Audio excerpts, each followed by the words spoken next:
Trailer ng debut Hollywood film ni Liza Soberano, inilabas na. That's really weird, Lisa.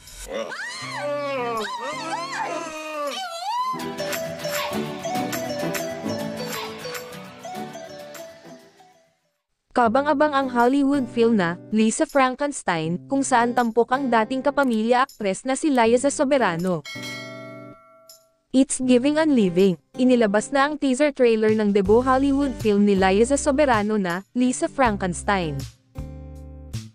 Mapapanood na next year ang Hollywood movie kung saan kasama si Liza.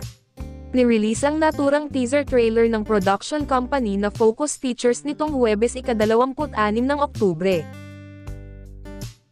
Pagdating sa teaser trailer, makikita ang eksena ng karakter ni Liza at Catherine sa loob ng kotse kung saan binitawan ng Pinay actress ang linyang, "That's really weird, Lisa." Ginampanan ni Liza sa pelikula ang karakter ni Taffy, ang stepsister ng main character na si Lisa Frankenstein na siyang ginanapan naman ni American actress Catherine Newton. Ang Lisa Frankenstein ay isa umanong romantic comedy tungkol sa isang teenager Catherine na na-inlove sa isang makisig na bangkay, na ginampanan naman ni American actor Cole Sprouse. Mapapanood na next year ang Hollywood movie kung saan kasama si Liza Soberano.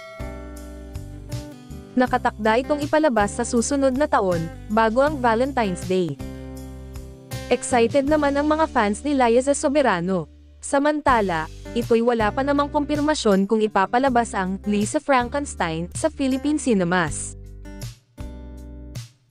Matatanda ang buwan ng Agosto nang unang ayanunsyo ang pagsama ni Liza sa naturang proyekto, kung saan isa rin ito sa mga unang naging senyales hinggil sa panibagong tinatahak na karera ng aktres.